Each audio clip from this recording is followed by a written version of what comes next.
चंदौली में पीएम ने 85,000 करोड़ की योजना का लोकार्पण किया। भारतीय रेलवे आधुनिकीकरण के आयामों को छू रहा है। सरकार अपने संकल्पों को करती है पूरा। रेलवे निर्माण की आधुनिकता से मिलेगा बेहतर यातायात।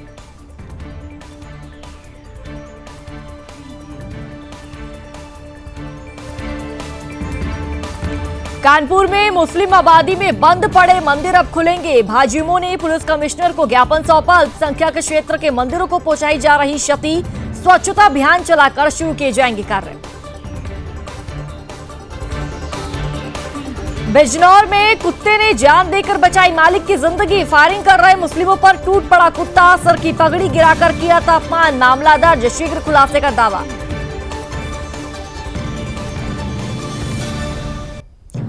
मथुरा में बेखौफ हुए दबंगों ने फेंका सामान। दुकान में की तोड़फोड़, हुई मारपीट। सीसीटीवी में पूरी घटना कैद। सामान न देने पर दबंगों ने मारपीट की। टीकमगढ़ जिले को मिली वंदे भारत ट्रेन की सौगात। रेलवे स्टेशन पर लगे मोदी मोदी के नारे। सांसद एवं केंद्रीय मंत्री ट्रेन में बैठकर टीकमगढ़ आए।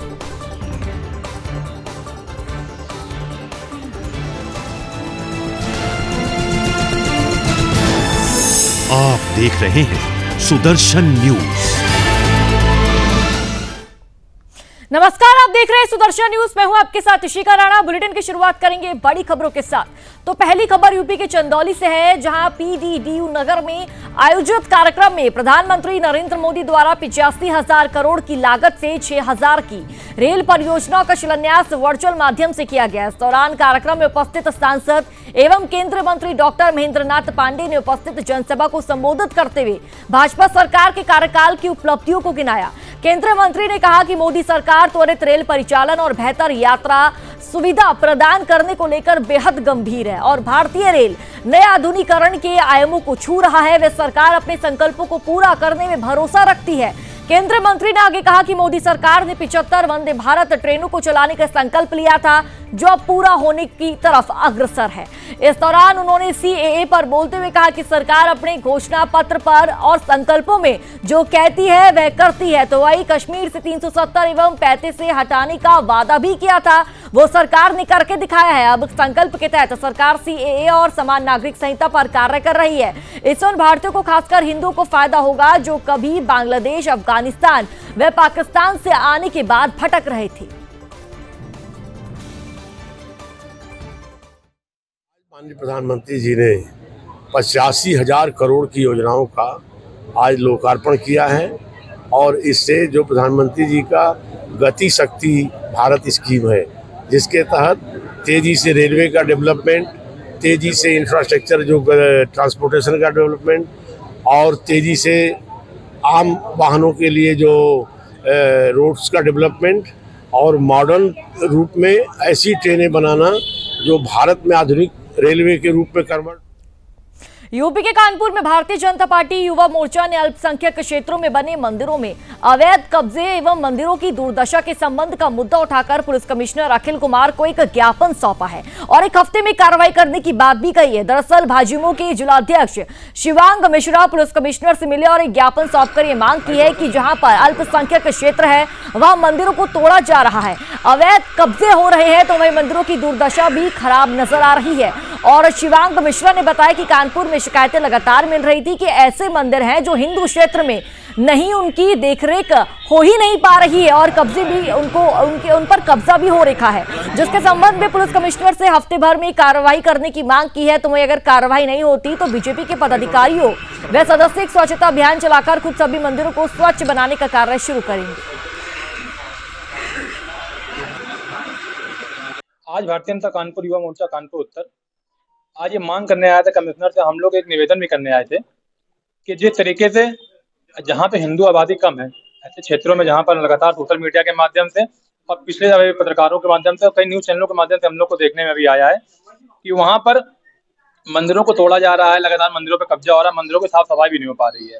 कानपुर एक ऐसा विश्व का पुराना शहर है जहाँ पर कई ऐसे मंदिर, कई ऐसी चीजें अपनी प्रकृति अपने गोद में दबाए हुए उन लोग को खबर यूपी के मथुरा से है, जहां थाना कोतवाली वृंदावन इलाके की बांकी बिहारी जी पुलिस चौकी क्षेत्र में दबंगों ने उधार नहीं देने पर दुकानदार से मारपीट की और सामान भी फेंक दिया। दरअसल मथुरा में दबंग बेखौफ हो रहे हैं और वृंदावन कोतवाली इलाके के किशोरपुरा की ये पूरी घटना बताई जा रही है। तो वहां दुकानदार ने उधार सामान न देने पर दबंगों ने घटना को अंजाम दिया है। तो वही घटना सीसीटीवी कैमरे में कैद हुई है। गौरतलब है कि आधा दर्जन दबंगों ने दुकानदार की जमकर यहां पर पिटाई की है। तो वही दुकान में जमकर तांडव मचाया है और तोड़फोड़ भी की है। पुलिस दबंगों पर कार्रवाई नहीं कर रही है। इसको लेकर मथुरा में कानून व्यवस्था पर लगातार सवाल खड़े उठ रहे हैं।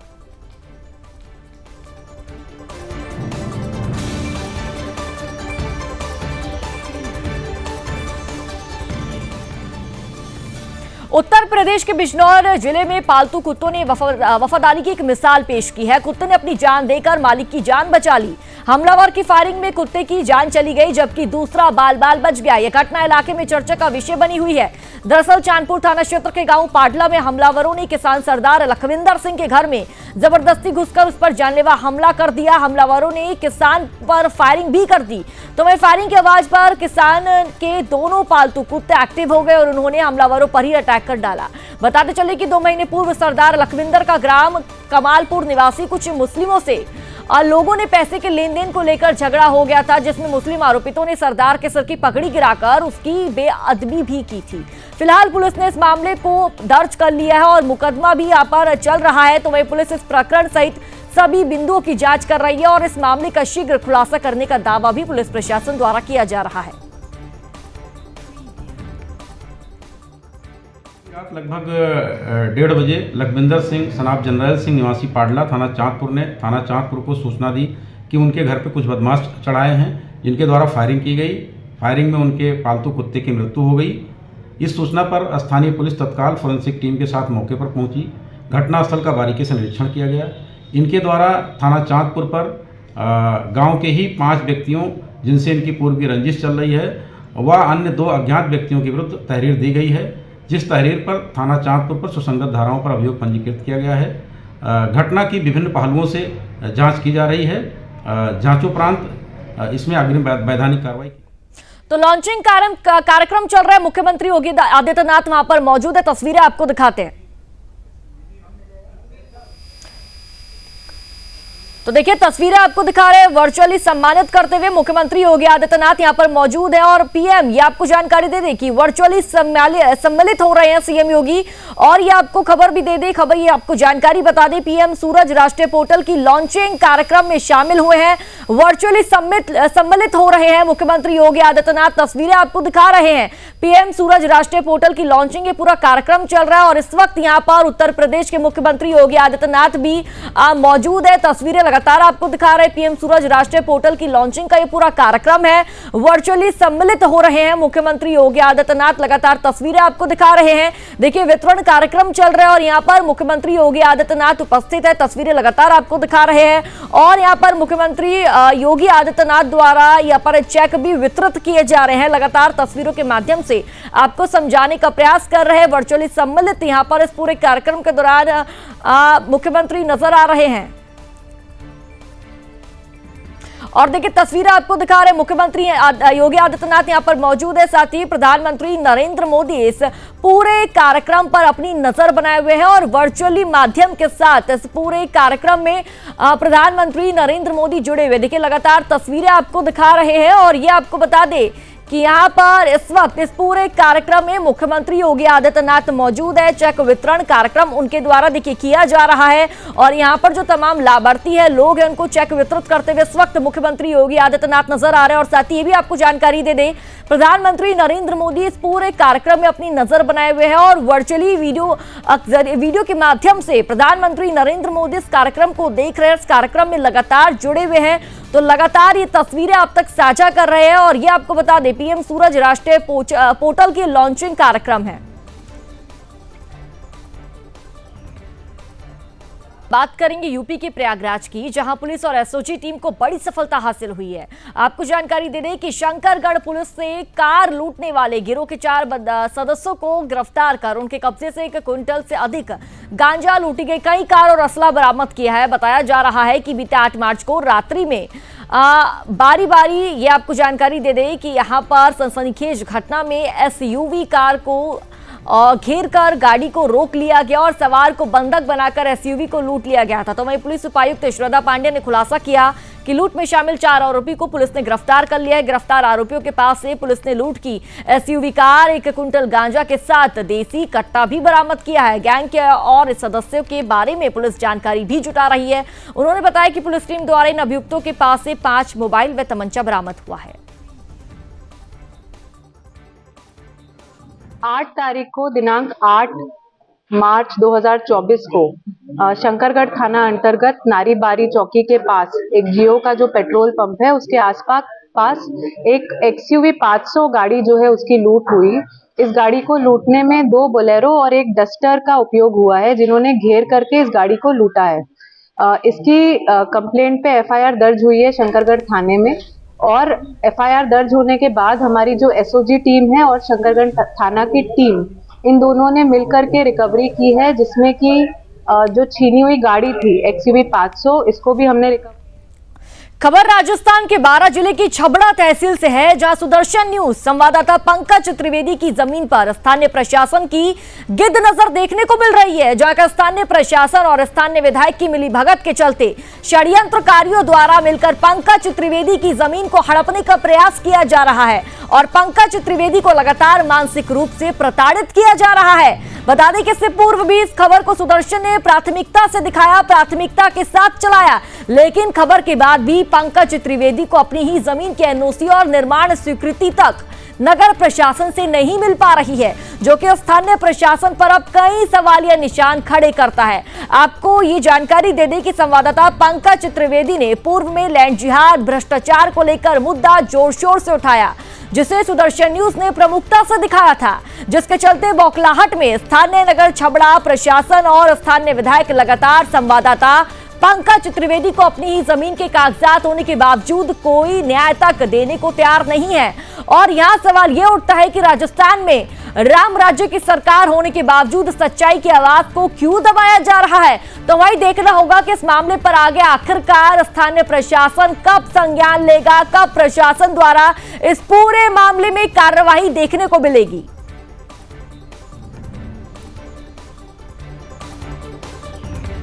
तो देखिए, लगातार आपको ग्राफिक्स के जरिए भी समझाने का प्रयास कर रहे हैं कि स्थानीय विधायक पर यहां पर गंभीर आरोप लगाए जा रहे हैं और नगर पालिका अधिकारियों को आपको बता दें कि विधायकों का साथ मिल रहा है। तो राजस्थान सरकार से लगातार न्याय की यहां पर मांग की जा रही है कि जो संवाददाता पंकज त्रिवेदी की जमीन है उस पर कब्जा ना किया जाए और लगातार सरकार से, प्रशासन से सुदर्शन न्यूज भी यही लगातार आवाज उठाता है और लगातार प्रमुखता से इस खबर को दिखा भी रहा है कि पंकज त्रिवेदी की जमीन पर कब्जा ना किया जाए। नगर पालिका अधिकारियों को विधायक का साथ मिल रहा है, जिसके बाद से नगर पालिका के जो तमाम अधिकारी है वो बेबाक होकर ऐसी करतूतें, हरकतें करते हुए नजर आ रहे हैं।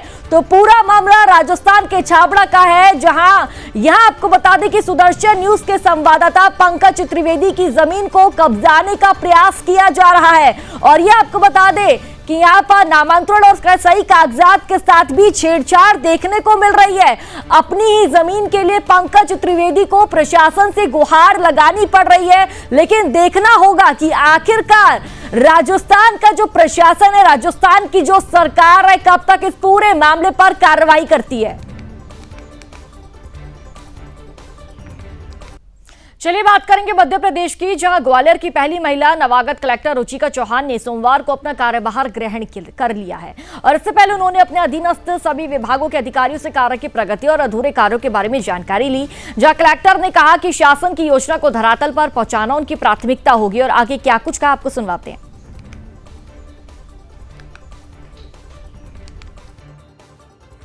ग्वालियर क्षेत्र एक बहुत ही बड़ा सेंटर है, बड़ा इकोनॉमिक सेंटर है, बड़ा ग्रोथ का सेंटर है और इसी दिशा में माननीय मुख्यमंत्री जी की मंशा अनुसार यहाँ का डेवलपमेंट हो, ये हमारी प्राथमिकता रहेगी। सबसे पहले जो छूटे हुए व्यक्ति हैं, जो पंक्ति के अंतिम व्यक्ति हैं।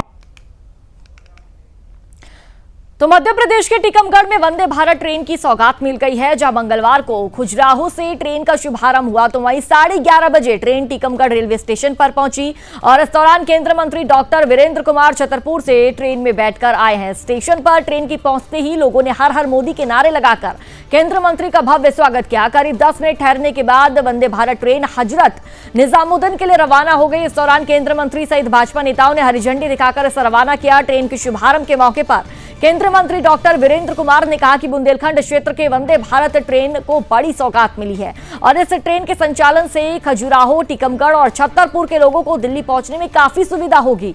इस मौके पर जतारा विधायक हरिशंकर खटीक, टीकमगढ़ के पूर्व विधायक राकेश गिरी मौजूद रहे।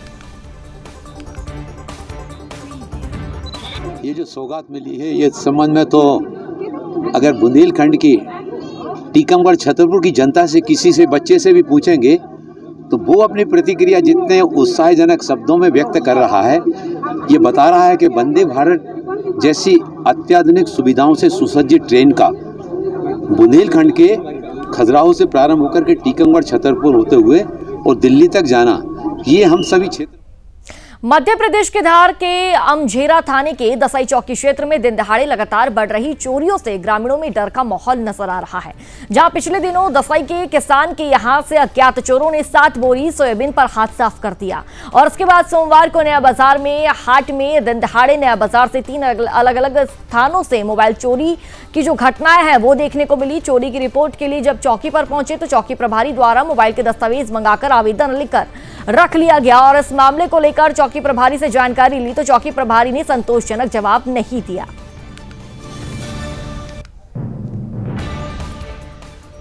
चलिए फिलहाल इस बुलेटिन में इतना ही। देश और दुनिया से जुड़ी बड़ी खबरों को देखने के लिए आप सुदर्शन न्यूज देखते रहिए। जय हिंद।